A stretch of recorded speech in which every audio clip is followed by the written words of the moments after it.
जोशीमठ के मकानों और सड़कों में बड़ी बड़ी दरारें देखकर आपको लगेगा कि यहाँ कोई भूकंप आया था। लेकिन इस प्राचीन शहर में ये बड़ी बड़ी दरारें किसी भूकंप की वजह से नहीं, बल्कि लैंडस्लाइड की वजह से आई है। जोशीमठ की इन दरारों को देखकर लगता है मानो हम बड़ी तेजी से विनाश की ओर बढ़ रहे हैं। ऐसा लग रहा है कि थोड़े ही समय में जोशीमठ की पूरी जमीन धंस जाएगी और यह शहर मिट्टी में समा जाएगा। इसरो ने जोशीमठ की सैटेलाइट इमेज रिलीज की है, जिसमें दिखाई दे रहा है कि सिर्फ 12 दिनों में जोशीमठ की जमीन 5.4 सेंटीमीटर धंस गई है। उत्तराखंड के इस प्राचीन शहर और गेटवे ऑफ हिमालय के नाम से प्रसिद्ध जोशीमठ पर मंडरा रहे खतरे ने सरकार को फिर से सोचने पर मजबूर कर दिया है। 678 मकानों में दरारें आने से लोग दहशत में है और सरकार ने इन घरों को रहने के लिए अनफिट घोषित कर दिया है। जोशीमठ के बारे में अब सबसे ज्यादा चर्चा हो रही है, लेकिन यहाँ दरारें आने का सिलसिला बीते साल नवंबर से शुरू हो गया था।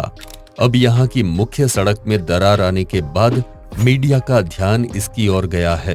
घरों और सड़कों में दरारें आ जाने के बाद स्थानीय लोगों ने हाथों में मशाले लेकर जुलूस निकाला ताकि सरकार को जगाया जा सके।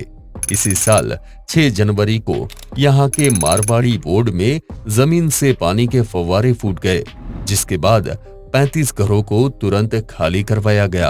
अब लोगों को दूसरी जगह शिफ्ट करने का सिलसिला लगातार जारी है। इस वीडियो में हम आपको बताएंगे कि जोशीमठ में ऐसा क्यों हुआ, लेकिन उससे पहले इस शहर के इतिहास के बारे में आपको पूरी जानकारी देंगे, तो इस वीडियो में अंत तक हमारे साथ बने रहिए। जोशीमठ ही वो जगह है जहां भगवान नरसिंह का मंदिर है। नरसिंह भगवान विष्णु के ही अवतार थे और जब भक्त प्रहलाद ने भगवान विष्णु को पुकारा था तो उन्होंने नरसिंह रूप में प्रहलाद को दर्शन दिए थे और हिरण्यकश्यप का वध किया था। लेकिन हिरण्यकश्यप का वध करने के बाद भी भगवान नरसिंह का क्रोध शांत नहीं हुआ। तब प्रहलाद ने तप करके उनका क्रोध शांत किया, जिसके बाद भगवान नरसिंह शांत रूप में जोशीमठ में विराजमान हुए। आज उसी जगह भगवान नरसिंह का मंदिर है। सर्दियों में जब बद्रीनाथ धाम में बर्फ जम जाती है तो भगवान बद्रीनाथ की मूर्ति को भी इसी मंदिर में रखा जाता है और यहीं उनकी पूजा की जाती है। जोशीमठ के प्रसिद्ध होने का एक और कारण है आदि गुरु शंकराचार्य। शंकराचार्य ने पूरे भारत में चारों दिशाओं में 4 मठ स्थापित किए थे। रामेश्वरम में श्रृंगेरी मठ, उड़ीसा के पुरी में गोवर्धन मठ, गुजरात के द्वारिका धाम में शारदा मठ और उत्तराखंड में ज्योतिर्मठ। ज्योतिर्मठ जोशीमठ का ही नाम है और इससे पहले ज्योतिर्मठ के नाम से ही जाना जाता था। सदियों से ये जगह वैदिक शिक्षा और ज्ञान का केंद्र रही है। इसकी स्थापना शंकराचार्य ने 8वीं शताब्दी में की थी।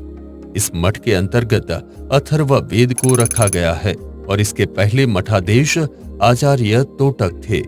यही वो 2400 वर्ष पुराना कल्प वृक्ष भी है, जिसके नीचे आदि गुरु शंकराचार्य ने कठोर तप किया था। ये कल्प वृक्ष जोशीमठ के पुराने शहर में मौजूद है। जोशीमठ आने वाले श्रद्धालु इस वृक्ष के दर्शन करने जरूर से आते हैं। मंदिर के इस हिस्से में शंकराचार्य की लौ भी जल रही है और इस ज्योति के दर्शन की भी बहुत अहमियत मानी जाती है। जोशीमठ ही वो स्थान है जहां शंकराचार्य ने शंकर भाष्य की रचना की थी, जो कि सनातन धर्म के प्राचीन ग्रंथों में से एक है। विनाश की भविष्यवाणी। जोशीमठ में दरार आना महज इत्तेफाक नहीं है, इसकी भविष्यवाणी तो सालों पहले की जा चुकी है। कहा जाता है कि यहाँ के नरसिंह मंदिर में भगवान नरसिंह की मूर्ति की दाहिनी भुजा लगातार पतली होती जा रही है और स्कंद पुराण के केदार खंड में इसके बारे में लिखा है कि जब ये भुजा टूटकर गिर जाएगी तो नर पर्वत और नारायण पर्वत आपस में मिल जाएंगे।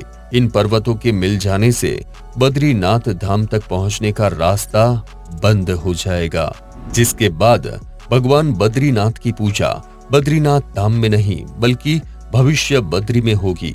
ये जगह बद्रीनाथ से 18 किलोमीटर दूरी पर तपोवन में है। स्वर्ग का द्वार। जोशीमठ में दरार आने से जिस तरह मीडिया और सोशल मीडिया में इसकी चर्चा हो रही है, उसका एक कारण और भी है, और वो ये कि जोशीमठ को स्वर्ग का द्वार भी कहा जाता है। जोशीमठ को जब आप पार करोगे तो आप पहुंच जाओगे फूलों की घाटी में और फिर पहुंचेंगे ओली। इस जगह की सुंदरता के कारण इसे स्वर्ग जैसा कहा जाता है। सर्दियों में इस जगह सैकड़ों टूरिस्ट आते हैं और स्कीइंग का मजा लेते हैं, लेकिन एक पौराणिक कथा के आधार पर भी इसे स्वर्ग का द्वार कहते हैं। महाभारत का युद्ध समाप्त होने के बाद जब पांडव स्वर्ग के द्वार की ओर बढ़ रहे थे तो उन्होंने इसी रास्ते को चुना था। जोशीमठ को पार करके पांडव बद्रीनाथ के पास स्वर्गारोहिणी नाम के एक पर्वत के शिखर पर पहुंचे थे। इसी जगह से एक एक करके सभी ने युधिष्ठिर का साथ छोड़ दिया था और इसके आगे के सफर पर धर्मराज युधिष्ठिर के साथ सिर्फ एक कुत्ता गया था। ये वो पौराणिक कारण है जिसकी वजह से जोशीमठ को स्वर्ग का द्वार कहा जाता है। जोशीमठ की भौगोलिक स्थिति। यह शहर समुद्री तल से लगभग 6000 फीट की ऊंचाई पर स्थित है। अगर आपको ऋषिकेश से बद्रीनाथ जाना हो तो यह शहर उस रास्ते में नेशनल हाईवे नंबर 7 पर आपको मिलेगा। अलकनंदा नदी के बाएं किनारे पर स्थित यह शहर भारत के सबसे ज्यादा भूकंप प्रभावित इलाके जोन 5 में आता है। हालांकि यहां आई दरार से इस शहर की इमारतों की स्थिति ऐसी हो चुकी है कि 2 से 3 रिक्टर स्केल के भूकंप से यहां सब कुछ ढह सकता है। सालों से बद्रीनाथ और सिखों के पवित्र स्थान हेमकुंड साहिब जाने वाले यात्री यहां रुककर आगे की यात्रा पूरी करते हैं। सर्दियों के मौसम में यहां से ओली भी बहुत से टूरिस्ट जाते हैं। यही वजह है कि इतने सालों में यहां बहुत से होटलों का निर्माण हुआ है। आर्मी के लिए है अहम।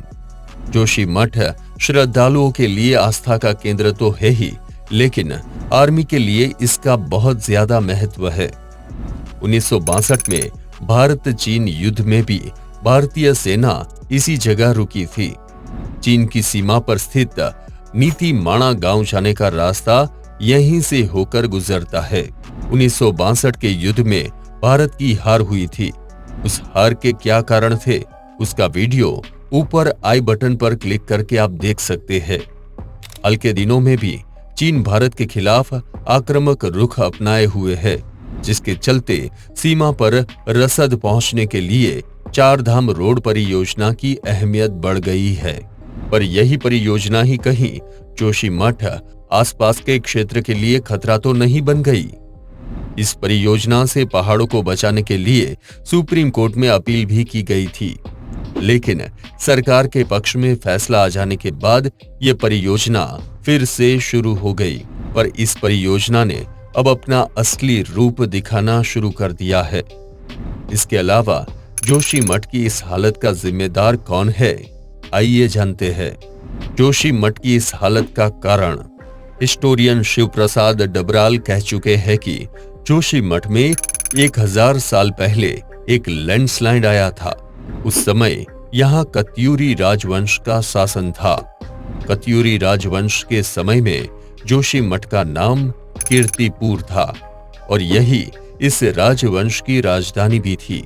यहाँ आए भूकंप के बाद कैतुर राजाओं को अपनी राजधानी जोशीमठ से दूसरी जगह शिफ्ट करनी पड़ी थी।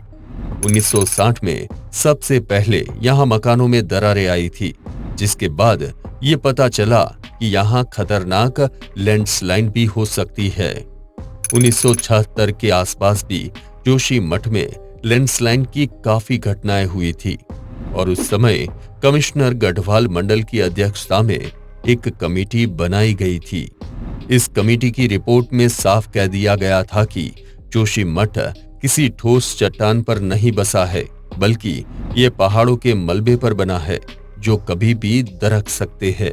अगर इस जगह को बचाना है तो इसके आसपास की चट्टानों को नहीं छेड़ना चाहिए और यहाँ कंस्ट्रक्शन के काम को बंद कर देना चाहिए।